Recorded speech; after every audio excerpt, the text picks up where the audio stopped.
महागठबंधन ने अहम बैठक बुलाई है। विधानसभा चुनाव के मद्देनजर ये बैठक बेहद खास मानी जा रही है। तेजस्वी यादव के आवास पर ये बैठक होने वाली है, जिसमें महागठबंधन चुनाव समन्वय समिति की बैठक आरजेडी से राज्यसभा सांसद संजय यादव, कांग्रेस से कृष्णा अल्लावरू, सीपीआई से कुणाल और वीआईपी से नूरुल होदा इस बैठक में। और इस महागठबंधन समन्वय समिति की यह बैठक आगामी विधानसभा चुनाव से पहले बेहद खास और महत्वपूर्ण बताई जा रही है। इस वक्त बैठक की तस्वीर आपके टीवी स्क्रीन पर भी, जहां पर बैठकों का दौर शुरू हो चुका है और विधानसभा चुनाव को लेकर बताया जा रहा है कि यहां ये समन्वय समिति की बैठक अपने तौर पर यहां रणनीतियों को आगे बढ़ाने के लिए मंथन करती हुई, जहां पर महागठबंधन दल के तमाम जो सहयोगी दल हैं उन लोगों के अंदर, और देखिए जिस दौरान बैठक की शुरुआत होने वाली थी तमाम नेताओं के जुटान की तस्वीरें आपको दिख रही होंगी। जिस वक्त ये एक एक कर पहुंचे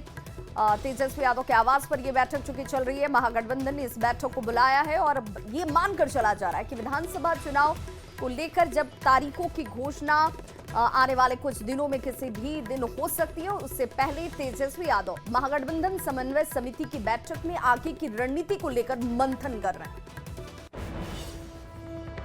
तो हमेशा चलता रहता है और महागठबंधन हमेशा विभिन्न मुद्दों पे मिलता रहता है। सीट शेयरिंग को लेकर सारे मुद्दे पे बातचीत होती रहती है, क्या काम करना है आने वाले दिनों में, क्या स्ट्रेटजी है, क्या टैक्टिक्स, सब पे बात होती है, हमेशा होती रहती है। तो ये तो रूटीन हो गया, अब तो मिलना जुलना आना, उसमें कोई दिक्कत नहीं।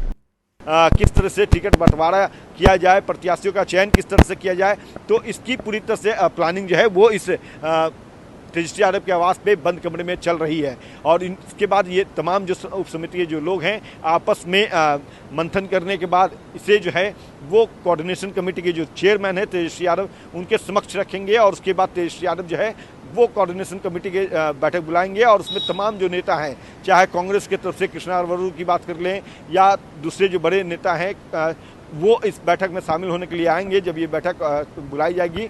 और उसके बाद टिकट बंटवारे से लेकर के तमाम बिंदुओं पर जो आज मंथन हो रहा है उसे मूर्त रूप दिया जाएगा, उसे अमली जामा पहनाया जाएगा और फिर महागठबंधन में सीट शेयरिंग का फॉर्मूला जो है वो पूरे तौर पे उसकी घोषणा आधिकारिक तौर से की जाएगी। तो कहीं ना कहीं कह सकते हैं कि एक तरफ एनडीए जो है वो सीट शेयरिंग के फॉर्मूले पर जो है बातें कर रही है, वहीं दूसरी तरफ महागठबंधन में भी अब सीट शेयरिंग के फॉर्मूला जो है वो लगभग साफ हो चुका है और अब उसकी घोषणा जो है वो होगी और उससे पहले ये बैठक बेहद महत्वपूर्ण मानी जा रही है। अमित कुमार, न्यूज़ 18 पटना। और संवाददाता अमित हमारे साथ इस वक्त ज्यादा जानकारी के साथ जुड़ गए हैं। अमित, चूंकि ये सीट शेयरिंग को लेकर बैठक महत्वपूर्ण मानी जाए या आगे की रणनीति को लेकर ये बैठक महत्वपूर्ण मानी जाए, क्योंकि यहाँ पर तमाम बड़े नेताओं का जुटान है? देखिए, ये बैठक जो है वो दोनों ही परस्पेक्टिव में महत्वपूर्ण है, चाहे सीट शेयरिंग का मामला हो या आगे की रणनीति। जब आगे की रणनीति बनेगी तो जाहिर सी बात है उसमें सबसे अहम जो विषय होता है वो सीट शेयरिंग का ही होता है। तो जाहिर सी बात है उप समिति के जो नेता हैं, सदस्य हैं, वो सभी यहाँ पे इकट्ठे हुए हैं, वार्ता चल रही है, बैठक चल रही है। तो जाहिर सी बात है कि जो चुनाव की अधिसूचना अगले महीने के फर्स्ट ऑफ वीक यानी कि पूरा फर्स्ट ऑफ वीक में होनी है, 3 से 5 तारीख का वो डेडलाइन बताया जा रहा है, जो हमारे सोर्सेज ने बताया है कि इसकी अधिसूचना जो है वो चुनाव को लेकर के जारी हो जाएगी। तो उससे पहले महागठबंधन भी चाहता है कि अपने सीट शेयरिंग का फॉर्मूला या फिर जो 24 तारीख को कांग्रेस की जो कार्यक्रम होने वाली है, सीडब्ल्यूसी की बैठक होने वाली है, उसमें किस तरह से महागठबंधन में एकजुट होकर तौर पे उस बैठक को ताकत प्रदान करे। तो उन तमाम विषयों पर इस बैठक में चर्चा हो रही है। बैठक शुरू हो चुकी है। संजय यादव जो है आरजेडी की तरफ से राज्यसभा सांसद, वो इस बैठक में है। आलोक मेहता पूर्व मंत्री, वो इस बैठक में है। इनके अलावा विधायक दल के जो नेता है कांग्रेस के शकील अहमद खान, वो इस बैठक में पहुंचे हैं। सीपीआई की तरफ से कृष्णा जो है वो इस बैठक में पहुंचे हैं। कुणाल जो है वो इस बैठक में पहुंचे। तो सभी जो उप समिति के जो सदस्य हैं वो इस बैठक में पहुंच चुके हैं और बैठक वो शुरू हो चुकी है। बैठक कितने देर तक चलेगी और चूंकि चुनाव का को लेकर के ये बैठक है, तो जाहिर सी बात है उसमें चाहे वो सीट शेयरिंग का फॉर्मूले पे बात हो, प्रत्याशी के चयन की बात हो, तमाम विषयों पर ये लोग बात करेंगे आपस में। और फिर इस बैठक का जो निचोड़ है वो कोऑर्डिनेशन कमेटी के जो चेयरमैन है तेजस्वी यादव, उनके समक्ष रखेंगे और फिर तेजस्वी यादव जो है वो बैठक बुलाएंगे और जिसमें कांग्रेस जो है उनके भी नेता जो है प्रदेश प्रभारी जो है कृष्णा बिल्कुल, तो मीडिया के सामने अपनी अपनी दावेदारी करने से आगे अब यहाँ समन्वय समिति की बैठक, और इस बैठक में लोगों का जब जुटान है तो वहां पर किस तरीके से दावेदारी पर मोहर लगती है, ये अपने आप महत्वपूर्ण हो जाता है। बहुत बहुत शुक्रिया अमित इस जानकारी के लिए। और दूसरी तरफ देखिए, एलजेपी आरवी की तरफ से भी अहम बैठक जो है वो सीट शेयरिंग से पहले, ये बैठक अपने आप में बेहद खास और महत्वपूर्ण हो जाती है। पार्टी ऑफिस में संसदीय बोर्ड की ये बैठक सीट शेयरिंग से पहले की जा रही हुई, और सीट की डिमांड और उम्मीदवार पर मंथन, आखिर वो कौन कैंडिडेट होंगे जो जिताऊ होंगे और किन्हें टिकट दिया जाए, कौन कहां से चुनावी मैदान में ताल ठोकें, इसे लेकर ये मंथन खास हो जाती है। नवरात्र में सीटों पर फैसला हो सकता है, इसे लेकर आपने सुना होगा चिराग पासवान ने कल ही एक बड़ा बयान दिया था जिसमें उन्होंने कहा था कि नवरात्र सबसे उपयुक्त वक्त, शुभ मुहूर्त, और उस शुभ मुहूर्त में ही सीटों को लेकर संख्या सामने आ जाएगी, उसका बंटवारा हो जाए। लेकिन उससे पहले एलजेपी आरवी की तरफ से अहम बैठक, और एनडीए में जल्द सीट का बंटवारा हो जाएगा। मंत्री संतोष सुमन की तरफ से एक बड़ा बयान दिया गया। उन्होंने कहा कि बस 10 दिन का इंतजार कीजिए, 10 दिनों के अंदर एनडीए में सीटों का बंटवारा आपके सामने होगा, 10 दिन में साफ हो जाएगी पूरी तस्वीर। संतोष सुमन की तरफ से ये बड़ा बयान दिया गया, जिसमें पहले चिराग पासवान बयान देते हैं कि बहुत जल्द और 10 दिनों के अंदर तस्वीर साफ होगी। अब संतोष सुमन की तरफ से ये कहा गया है कि 10 दिन इंतजार, और 10 दिन के अंदर सीटों की संख्या किसके पास कितनी जाएगी, कौन कहां से चुनावी मैदान में ताल ठोकेगा, ये सब कुछ साफ हो जाएगा।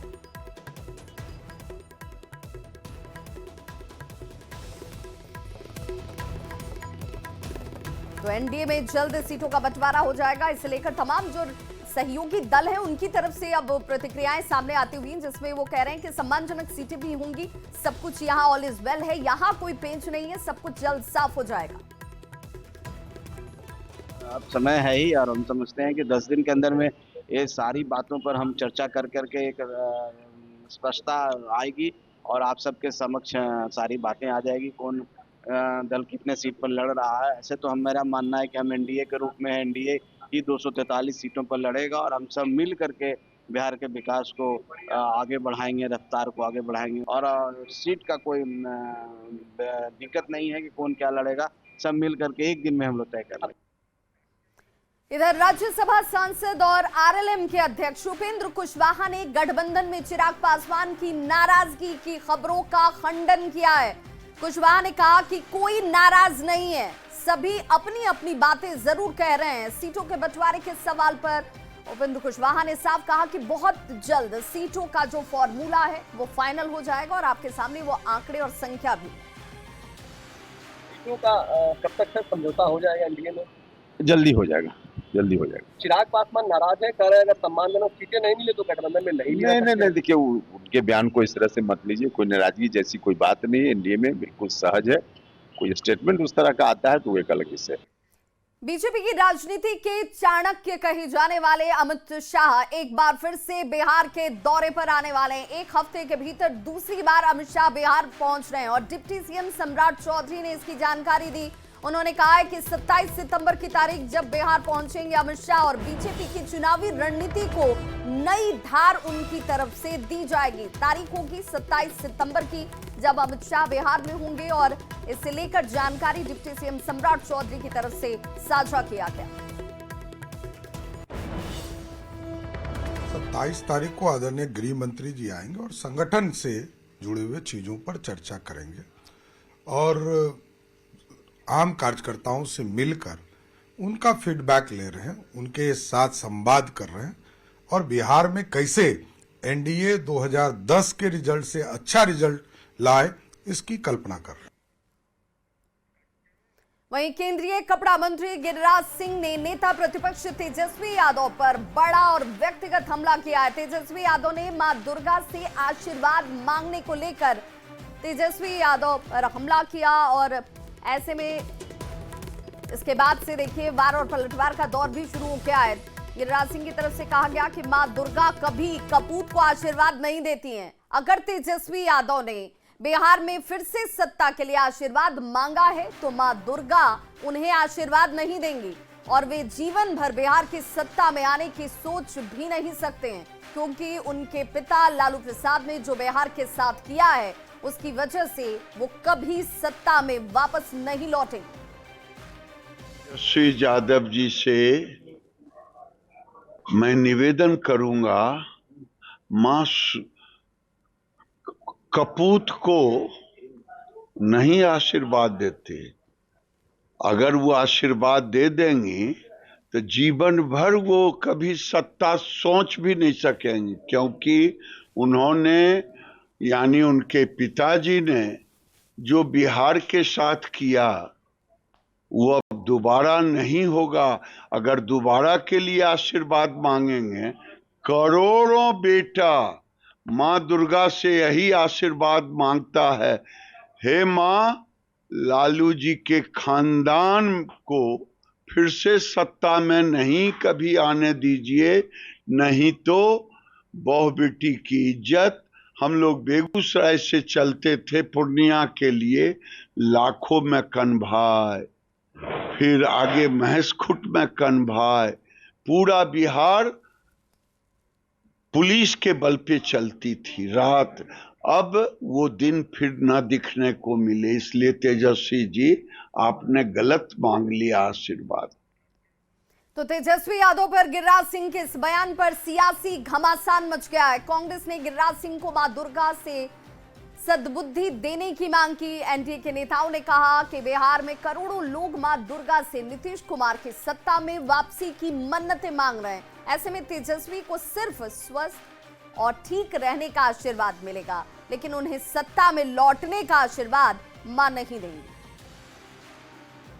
आज से हम गुजारिश करेंगे कि गिरिराज बाबू को सद्बुद्धि दे, क्योंकि जिस प्रकार से गिरिराज बाबू एक संवैधानिक पद पर बैठ करके और धार्मिक उन्माद फैलाते हैं, हिंदू मुस्लिम की बात करते हैं, कमोबेश माता रानी उन्हें इस बात की सद्बुद्धि दे कि वो आगे चल करके इस प्रकार की बातों को ना करें। माता कभी कपूतों को आशीर्वाद नहीं देती।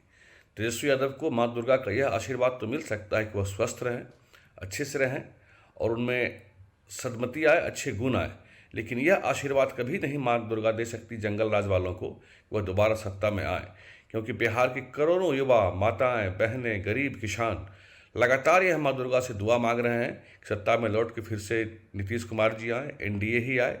जिनके माता पिता के राज में बिहार जंगल राज में तब्दील था, उसी जंगल राज की पुनर्वापसी के लिए पुनः माता की दरबार में अर्जी लगा रहे हैं, लेकिन माता करोड़ों लोगों के अर्जी सुन रही हैं और करोड़ों लोगों के अर्जी सुनने के बाद अपना आशीर्वाद आदरणीय मुख्यमंत्री नीतीश कुमार जी को देंगी कि पुनः राज्य में अमन, चैन, शांति स्थापित रहे। तो बिहार चुनाव में देखिए अब बहुत कम वक्त रह गया और ऐसे में कांग्रेस बिहार में अपनी खोई हुई जमीन को वापस पाने के लिए हर संभव कोशिश कर रही है। सही यही वजह है कि कल पटना में आजादी के बाद पहली बार कांग्रेस की तरफ से सीडब्ल्यूसी की मीटिंग होने वाली है, जिसे लेकर एक तरफ जहां कांग्रेस नेताओं में उत्साह है तो दूसरी तरफ जेडीयू सांसद ने इस बैठक को आरजेडी पर दबाव की रणनीति बताकर जोरदार तरीके से तंज कसा है।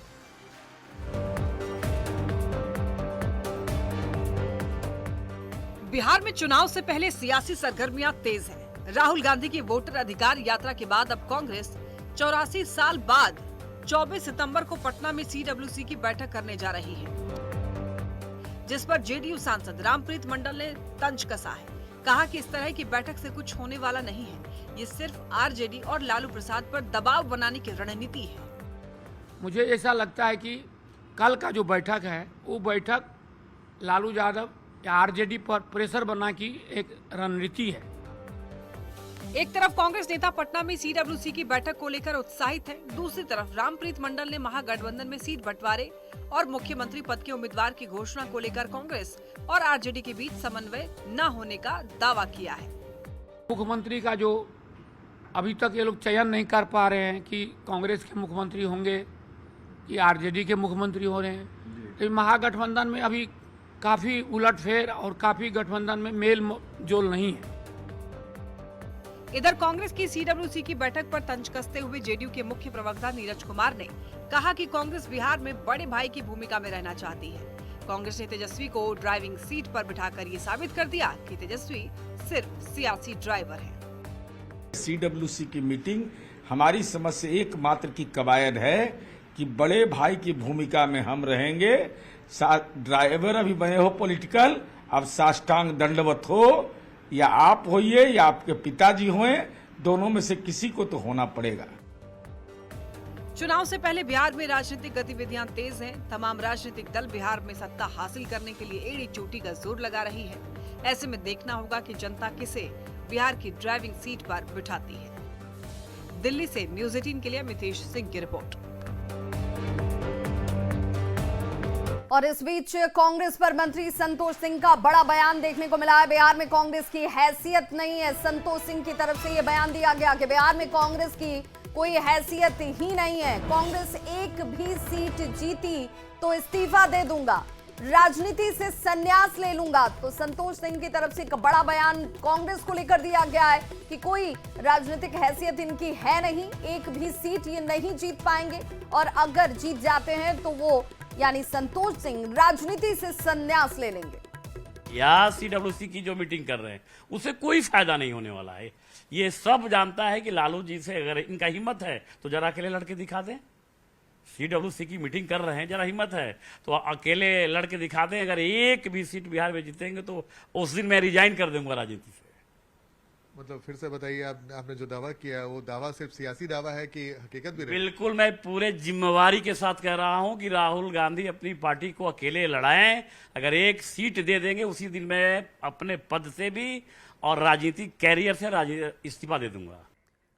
और बड़ी खबर इस वक्त आ रही है छपरा से, जहां पोखर में डूबने की वजह से 4 बच्चों की मौत हो गई है। गरखा के फुरसपुर में की यह घटना है, जहां पर शवों की तलाश में इस वक्त गोताखोर जुटे हुए हैं। बताया जा रहा है कि 4 बच्चे हादसे का शिकार हुए हैं और 4 बच्चों के डूबने से मौत हुई है। हालांकि इस वक्त उनके शवों की तलाश जारी है गोताखोरों की तरफ से।